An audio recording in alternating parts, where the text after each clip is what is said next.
Pessoal, toda vez que a gente vai conversar sobre a palavra de Deus, tudo tem um começo, né? Assim, tem um pensamento que é como se fosse uma semente mesmo, né?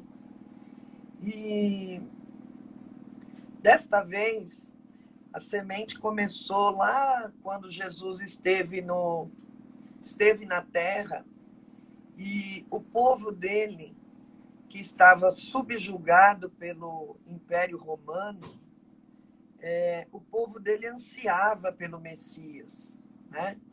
O povo dele, principalmente os homens, né? As mulheres não tinham direito de ler a palavra, elas nem sabiam ler, não aprendiam a ler, né? Só os homens aprendiam. Era uma raridade a mulher que soubesse ler, não era comum, né? Mas os homens, eles liam e estudavam a palavra. E era comum que ocorresse isso entre o povo, né? O povo era estudioso da palavra, o povo sentava-se no templo para ouvir, né, sobre o que Deus já tinha feito para aquele povo, para os seus ancestrais, para ouvir sobre a promessa. E a promessa do Messias era a maior de todas. E sempre esse povo sofrido e subjugado politicamente, economicamente, entendia que a função do Messias, que o papel do Messias seria o de ser o libertador dentro daquela condição política, social e econômica que eles viviam, pagando altos impostos, né? Tendo que conviver com uma nação completamente idólatra, né? Com valores sociais bem questionáveis, né? Eles tinham uma disciplina muito rígida, né? O povo hebreu. E não reconhecer Cristo como Messias é algo que chama muito a atenção, não é? Como que um povo que estava preparado para receber o Messias, né? Preparado de que maneira? Com o conhecimento das Escrituras, né? Eles acreditavam, preparados também com crença, com fé nas Escrituras, com fé em Deus, que Deus enviaria o Messias. E necessitando de libertação, necessitando de sair daquela condição de opressão, né? Então, quando eu aprendi sobre este cenário, né? Historicamente falando, né? Um cenário histórico, e a gente já começa a julgar aquele povo, né? Como assim aquele povo, além de não reconhecer Jesus Cristo, acaba por condená-lo à crucificação. É muita coisa, né? É muita coisa. Bom, esta reflexão feita, eu fui me embrenhando no Espírito Santo, creio, tenho certeza que só por ele, só nele, a refletir assim, olha, Cristo veio no tempo perfeito, né, para ser reconhecido, né? E a palavra, lá no Eclesiastes, no livro de Eclesiastes, capítulo 3, tem um dos textos mais bonitos, né? É uma construção bem poética. Eu vou ler só os 4 versículos primeiros, e é super conhecido esse texto. Para tudo há uma ocasião certa, há um tempo certo para cada propósito debaixo do céu. Tempo de nascer e tempo de morrer. Tempo de plantar e tempo de arrancar o que se plantou. tempo de matar e tempo de curar, tempo de derrubar e tempo de construir, tempo de chorar e tempo de rir, tempo de prantear e tempo de dançar. Esse texto segue até o versículo 8, fazendo essa contradição, né, entre coisas que são opostas, que são antagônicas, né? Há um tempo de rir e de chorar, né? Há um tempo de matar e tempo de curar, né? Ele fala também lá para frente, há um tempo de amar e um tempo de odiar. Ele está falando de um tempo terreno, né? E nesse mesmo capítulo, ele vai, lá no versículo 11, ele fala assim, ele fez tudo apropriado ao seu tempo, também pôs no coração do homem o anseio pela eternidade. Mesmo assim, ele, o homem, não consegue compreender inteiramente o que Deus fez. Eu não sei se é por causa desse tempo que a gente vê coisas passando tão rapidamente, tantas vidas chegando ao fim ao mesmo tempo, tão próximos de nós. Refletir sobre o tempo é quase que natural, né? O tempo que nós ainda temos, o que nós fizemos com o tempo até aqui, né? Até aqui neste momento das nossas vidas. Mas em tudo que eu vou refletir, eu reflito em relação à minha escolha a respeito de Deus, né? Então, o povo de Israel, lá nos tempos de Jesus, eles queriam um imperador hebreu. Então, quando Jesus veio e falou de reino, né? De reino, nossa, haverá um reino da nossa nação, né? Quando o Messias chegar, porque será Deus no comando, né? E isso não aconteceu. Isso não aconteceu do jeito que aquele povo achava que fosse acontecer. E aqui, quando o autor de Eclesiastes, né, atribuído ao rei Salomão,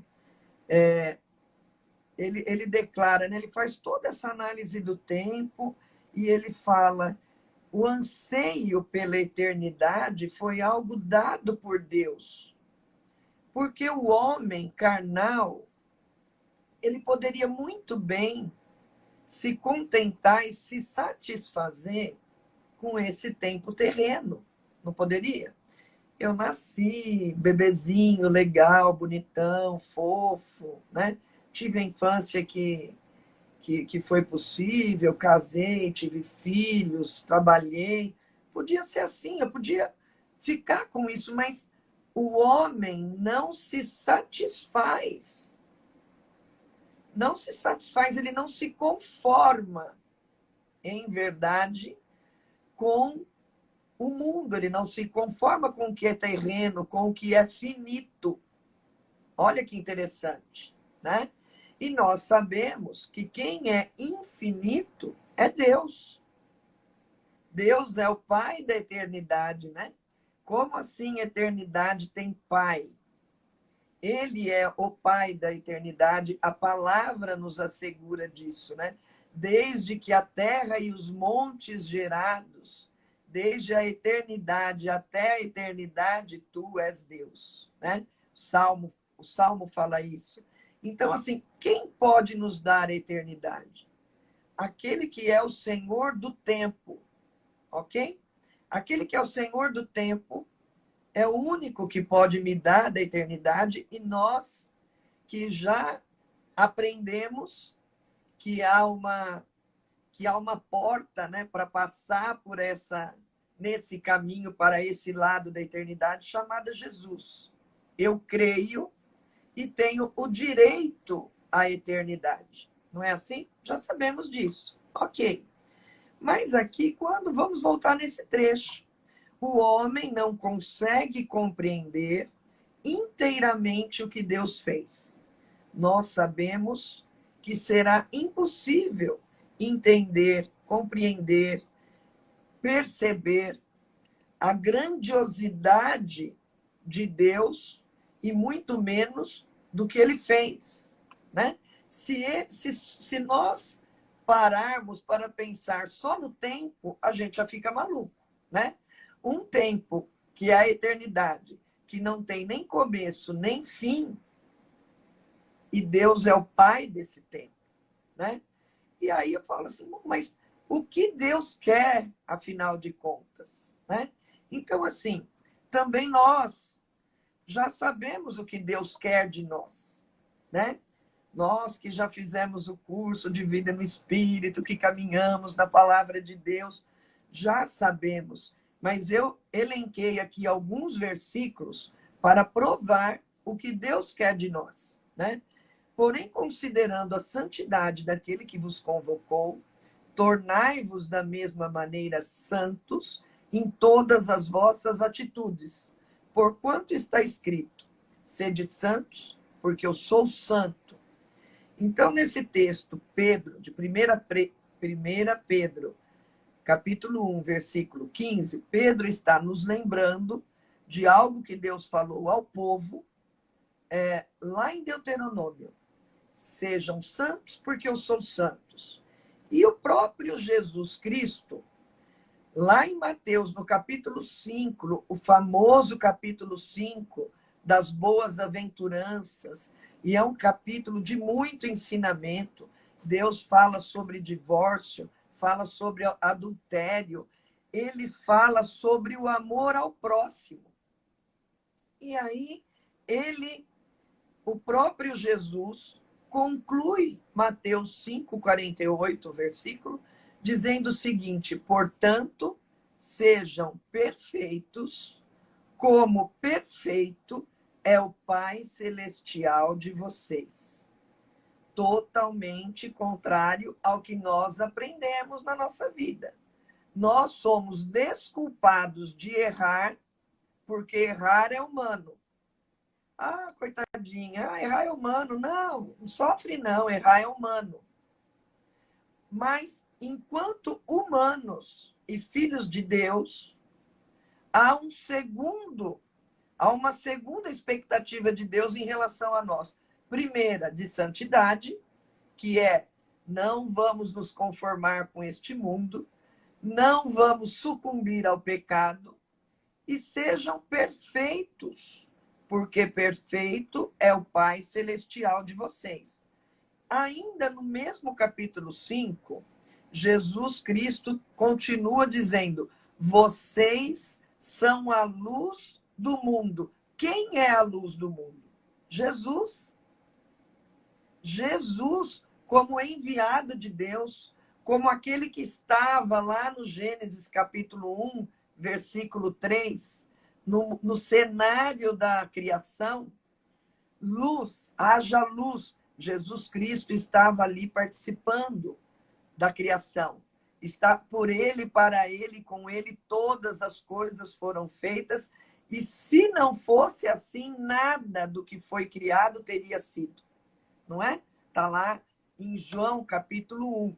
Mas agora, quando eu falo Jesus é a luz do mundo, que legal! A luz que dissipa toda a treva. Deus é amor, e o amor lança fora todo medo. Agora, Deus fala, você é luz. Seja perfeito. Ele devolveu a bola para mim. Seja perfeito, como é perfeito o Pai.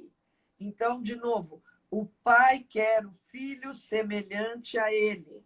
E nós temos esse texto que eu repito de vez em quando em Êxodo 3:14, Deus dizendo a Moisés: eu sou o que sou.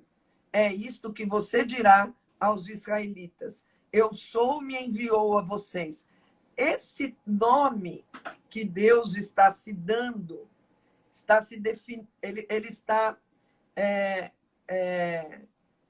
definindo a sua identidade como eu sou, é também uma tradução da palavra Adão, no hebraico, que originou o nome, né, do primeiro homem, Adão, o ser perfeito, o eu sou, Adão. E lá, para não dizer que hoje nós não falamos de Gênesis, né, pastora Lucilei? Criou Deus o homem à sua imagem e semelhança. Capítulo 1, versículo 27. A imagem de Deus o criou, homem e mulher os criou. Não temos mais dúvidas. Deus quer filhos parecidos com ele. Por isso, Jesus Cristo voltou. Voltou não, veio, né? Ainda não voltou, mas está em breve voltará, em nome de Jesus. Ele veio para nos dar a condição de filhos, nesse entendimento de que nós devemos copiar o Pai, caminhar para sermos semelhantes a Ele, ok? Tá, até aqui tá tranquilo, nós sabemos que é isso. Mas, e o tempo? Há uma eternidade para que isso aconteça? Há uma eternidade para que isso aconteça? Se não acontecer aqui, vai acontecer depois? Se não acontecer aqui, eu estarei no depois da eternidade de Deus? Então, amados, é simples, né? Pensar nessas coisas para refletirmos sobre, não sobre escolhas, porque esta já está feita, não é? Eu imagino que todos que estão me ouvindo neste momento, ou que todos que vão acessar essa live, aos milhares e milhares nos próximos dias, eu imagino que são pessoas que acreditam em Deus. Não estou falando de religião. Acreditam em Deus. E acredito que a maioria seja cristã. A maioria, assim, maciça, seja cristã. Então, estamos falando com pessoas que já escolheram Deus Pai, Deus Filho e Deus Espírito Santo como alvo da sua fé, não é? Como objetivo da sua fé, como meio da sua fé. Estamos falando disso. E nós que temos no nosso coração, colocado por Deus, o anseio pela eternidade, por que nós temos isso? É só uma continuidade de vida que nos interessa? Ou como os hebreus, no tempo de Jesus, esperavam que o Messias lhes trouxesse uma vida melhor, sendo um rei melhor, porque era do próprio povo, do que o imperador romano. Será que nós, que olhando para a decisão, olhando para o tipo de conhecimento daquele povo, nós criticamos, né? Porque não reconheceram Cristo, porque o entregaram na cruz? Será que nós hoje, estamos ansiando por que tipo de eternidade? Eu creio e terei uma vida no paraíso, sem ter edificado nada à semelhança do meu Pai em mim, sem ter permitido que o Espírito Santo edificasse em mim a semelhança do meu Pai?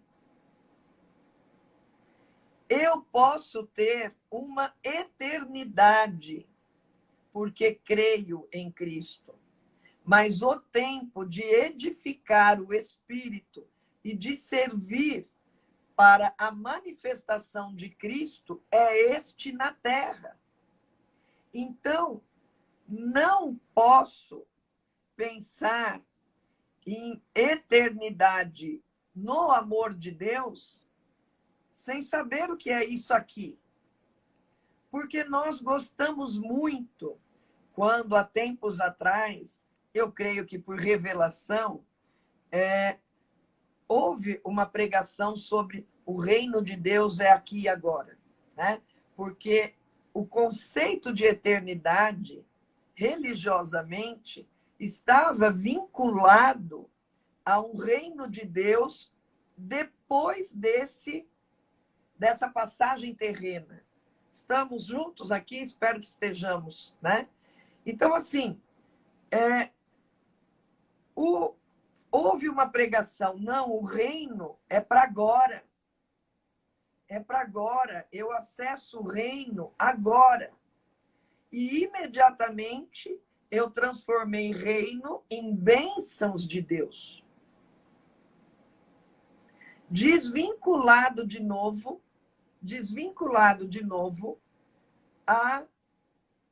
ao projeto de Deus, à vontade de Deus, ao propósito de Deus para a minha vida. Estamos juntos? Por que está desvinculado? O reino é para aqui e agora, eu sou filha de Deus, então sou filha do rei, e ele despeja sobre mim toda prosperidade, toda graça, como se o derramar de Deus de todas essas coisas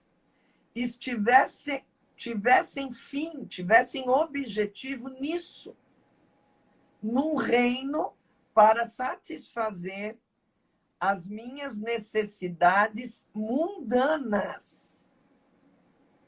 Chegamos lá? Sim.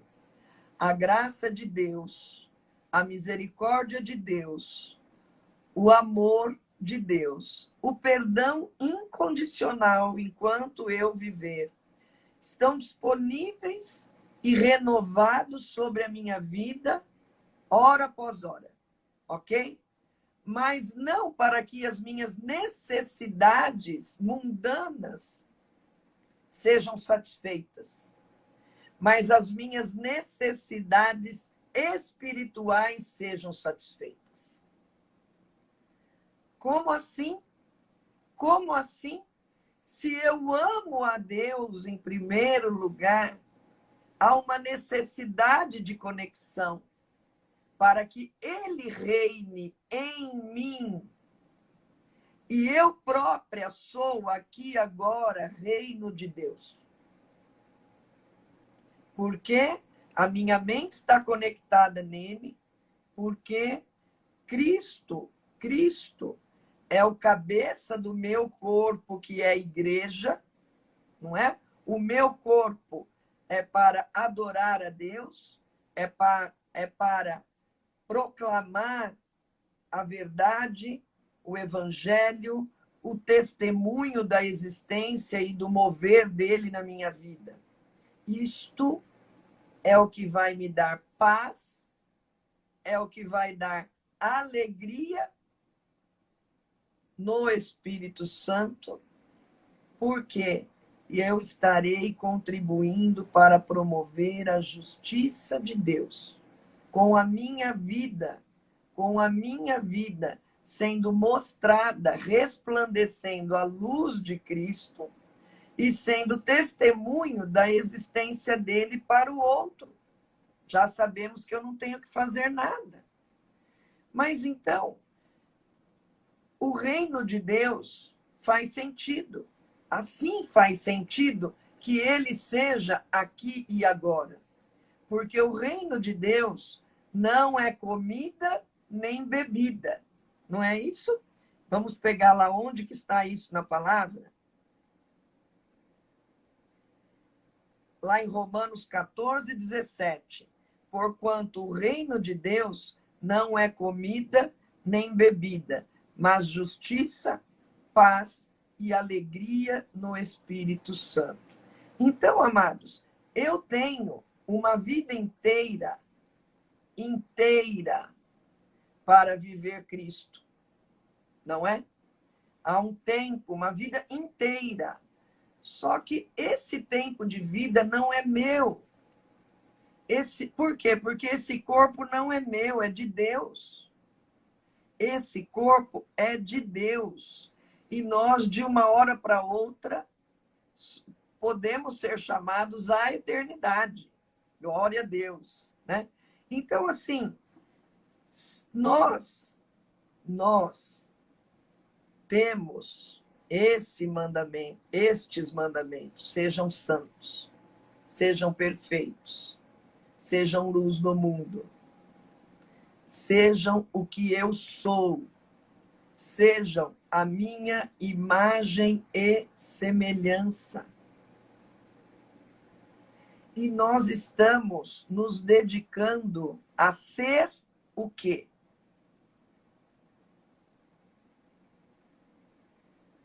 Nós estamos dedicando a nossa vida a constituir algo em nós que seja de Deus, para nos parecermos com Ele.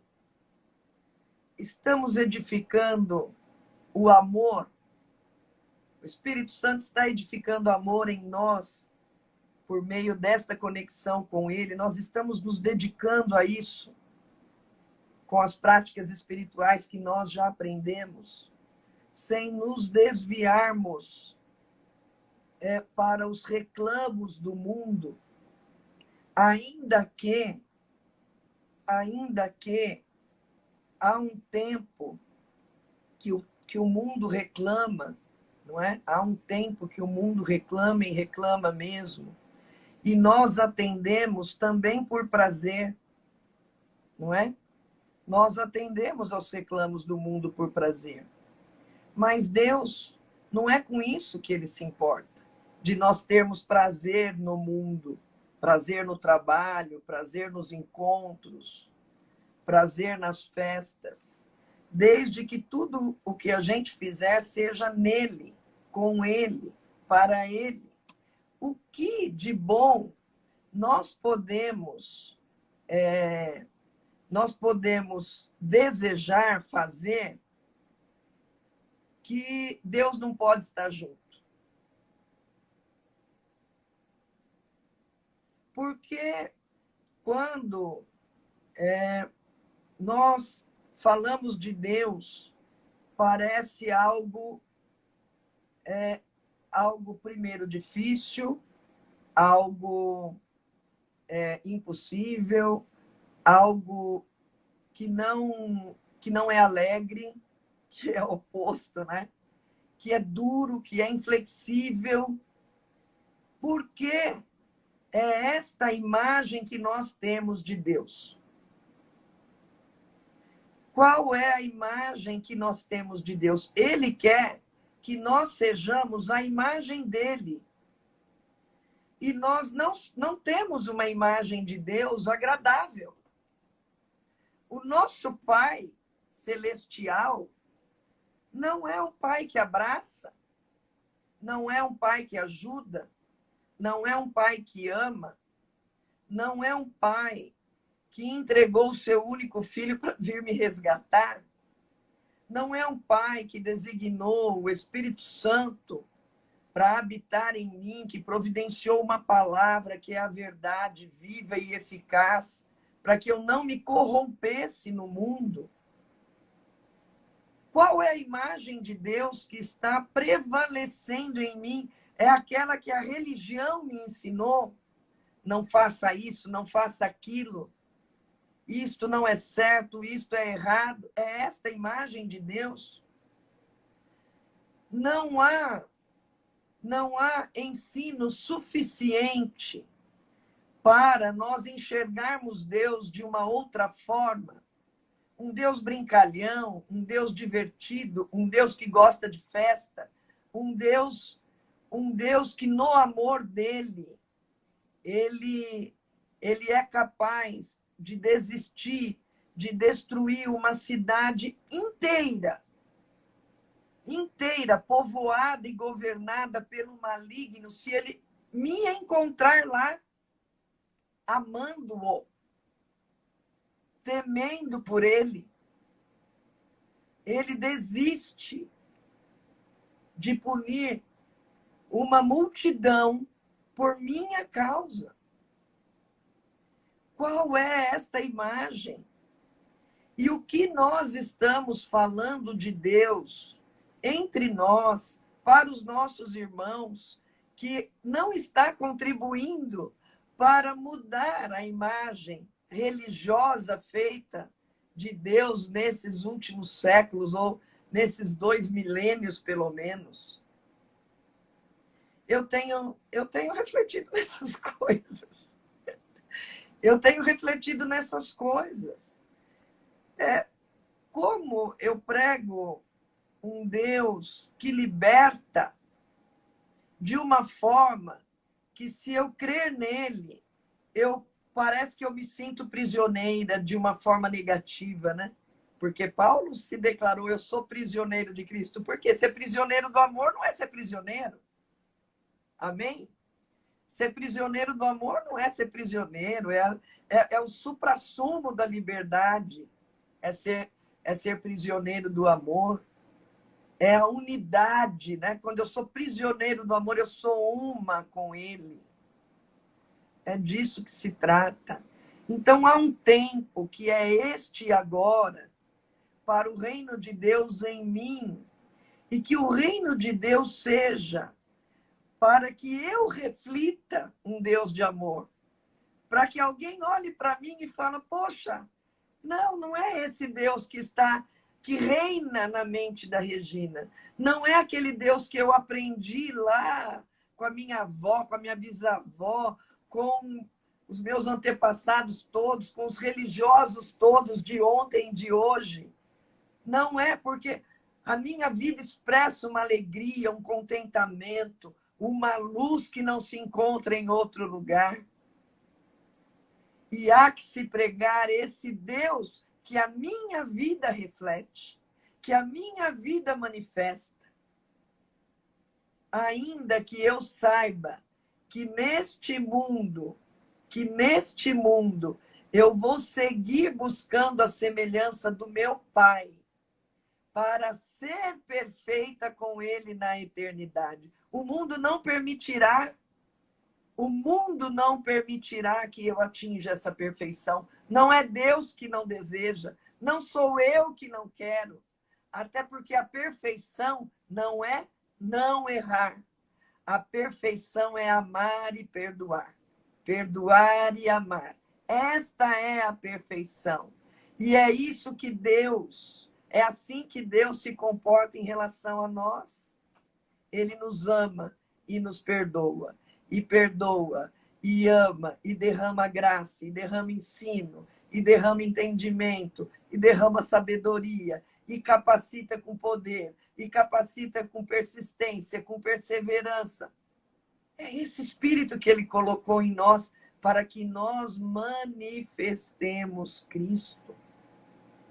Neste tempo, há uma vida inteira para isso acontecer, mas eu busco agora.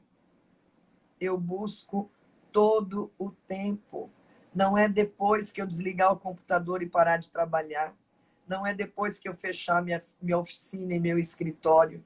Não é a hora que eu fecho a porta do meu quarto e agora eu vou orar uns minutos antes de desmaiar na cama.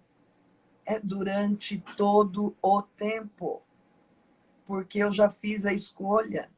Não tem como voltar atrás, não há outro lugar. Não há outro lugar para eu ser socorrida. Não há outro lugar para eu ser amparada. Não há outro lugar para eu ser escondida dos meus inimigos. Não há outro lugar para eu ser capacitada a qualquer coisa no mundo. Não há outro lugar, não vou voltar. Eu não desejo mais nada sem Deus. Então vamos mergulhar de fato. Se eu já fiz essa escolha, se eu já provei um tanto, A minha mente não se acomoda com o mundo. Em tudo, Deus renova a cada dia a minha mente para receber cada vez mais daquilo que Ele é. Não é? Ele só nos transmite aquilo que Ele é. O que Ele é, eu sou. Deus é, né? Eu sou. E o que eu sou, de fato, é o que Deus é. Eu que digo que acredito em Deus. Eu estou manifestando a vontade dEle. É o tempo, é o reino dEle. Eu não vou crucificar Cristo de novo. Não vou. Eu não vou. Não vou, eu recebo Cristo. Ele é o meu Messias e Salvador. Eu o reconheço neste tempo. Eu quero o reino dele de libertação. Libertação da morte. Libertação do pecado. Libertação da corrupção do mundo. Mesmo que 1000 caiam à direita e 10.000 do outro lado, eu sigo em frente, não temo mal algum. Não é assim? Não é nessa palavra que eu creio? Se é nessa palavra que eu creio, porque eu estou andando em outra palavra. É nesta que eu creio. Então vamos andar nessa. Não é assim lá em Gálatas? Se você afirma que crê no Espírito, ande no Espírito. Andeis também no Espírito. Viva também no Espírito. Não há outra vida para viver no Espírito. É nesta. Porque eu sou carne. Na outra seremos só Espírito. Então, o Espírito precisa edificar o Espírito Santo em mim. Não é? O Espírito Santo precisa edificar no meu espírito o que é de Deus. É isso. Amados, estou muito feliz com essa palavra. Mais uma vez, a gente está finalizando. Sabe, eu queria muito que na live a gente pudesse conversar. Seria perfeito, né? Seria maravilhoso. Qualquer tempinho que a gente tem para meditar na palavra, é muita coisa que a gente aprende, né? Deus pega uma coisa que você já leu, que você já pregou, vira de um outro lado e ele fala, olha por aqui, olha aqui, né? Olha por esse ângulo, há um outro ensino diferente, né? Olha, aqui há um outro ponto de vista, eu vou te ensinar outra coisa. Não é maravilhoso? Maravilhoso demais, né? Amados, o MCC já retornou com os cultos presenciais na nossa igreja aqui em Cuiabá, no domingo, às 7h. As nossas lives continuam toda quinta, comigo e com a pastora Selma, alternadamente, né? E o culto de domingo com a pastora Lucilei, ele é transmitido também via live. E nós cremos que esse vírus está derrotado, que o mal está derrotado, né? E a cada dia o seu mal, mas a palavra se renova toda manhã. Aqueles que creem, cada dia o seu mal, né? Já está derrotado, né? Já está derrotado. Então, é permanecermos em fé, rompendo no entendimento, rompendo no poder de Deus, né? Sejamos a imagem e semelhança dele, retornando ao projeto original, né? Retornando à nova identidade, sendo novos homens, novas mulheres, para que Deus olhe para nós e se agrade da nossa vida, né? Da nossa existência, né? Olha, lá vai uma xarife íntegra, lá vai uma Lucilei muito amada, lá vai um Domingos em quem me comprazo. Maravilhoso, né? É isso, é simples, né? A cada dia, mas que seja em todo o tempo. Não é mais difícil viver em Deus do que viver no mundo. Não, é muito ao contrário, né? Difícil é viver no mundo. Maravilhoso é viver em Deus e com Ele. Amém? Pai amado, Deus de graça e misericórdia, O Senhor é bom, o Senhor é Pai, o Senhor é verdade, o Senhor é luz, o Senhor é amor, o Senhor é Pai da eternidade, o Senhor é provisão, o Senhor é Espírito, o Senhor é misericordioso. Pai, de tudo que o Senhor é, eu declaro, Pai, da tua porção a todos aqueles que já ouviram a tua palavra hoje e aqueles que o Senhor que ainda vão ouvir. Dá-nos, Pai, daquilo que o Senhor é. Edifica em nós, Espírito Santo, aquilo que o nosso Pai é. Em nome de Jesus, haja paz em nós, haja perseverança, haja, Pai, do teu amor e do teu perdão incondicional, para que transborde de nós para a vida dos nossos irmãos. Eu declaro a cura a todos aqueles que estão doentes, parentes, amigos, aqueles que não conhecemos, aqueles que estão enfrentando as agruras desse Covid-19, Pai. É derrotado na terra para a honra e glória do seu santo nome. E nada, nem o Covid vai nos separar do teu amor.